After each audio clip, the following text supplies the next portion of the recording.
First of all, when I read this verse, now I haven't done a lot of study on these two passages. I've done a little bit here and there, but when I read these, this is a passage that is either protecting women from injury, or the unborn child from injury, or both. I don't see where this is a passage that says anything about, read the beginning of verse 22.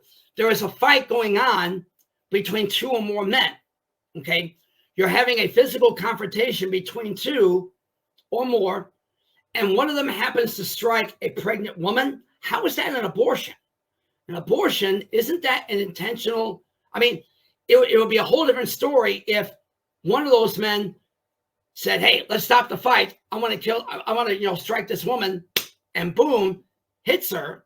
But I may be sounding dumb here, but I read this passage and I'm thinking to myself, where in the world is abortion in this? This is a law that was designed to protect the woman and the unborn child in the event that there was some kind of an injury that occurred to either or both of them.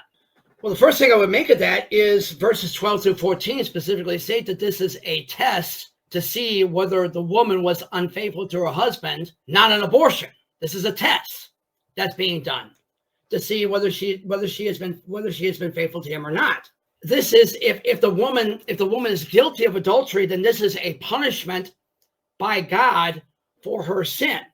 This is not a woman making the intentional decision to delete her child because she wants to be a multi-million-dollar recording artist and the kid's going to get in the way of her dreams. Or for that matter, this is not a way for a man to avoid the responsibility of being a father because he didn't keep his pants on.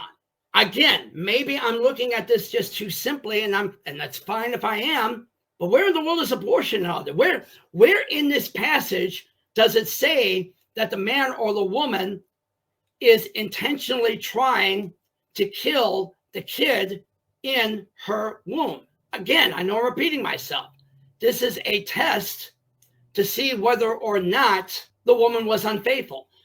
And if I can bring up a side note, before people talk about the harshness of the laws of God in the Old Testament, they seem very harsh and very unreasonable, sexist, whatever word you want to use to us today. But I would highly recommend that you consider looking at the law of God in the context of the time and the place in which it was. A lot of nations, probably all the nations surrounding Israel at the time, their laws were set up and their punishments were set up not necessarily by the crime, but by the social status of the one committing the crime. In fact, I would probably wager that if you asked any woman, would you rather live under the law of Moses or under the law of the Canaanites? Most of them are probably going to say they'd rather live under the law of Moses. What God was doing, I think, with the law of Moses, is trying to gradually bring people back to the state where God wanted mankind to be. He didn't grab fallen man and, pardon me, yank them back to where God wants them to be. God is guiding them back towards where God wants them to be. And the law of Moses is a step in the right direction. It wasn't complete, but it was a step in the right direction and a definite elevation above the laws that were in the surrounding nations.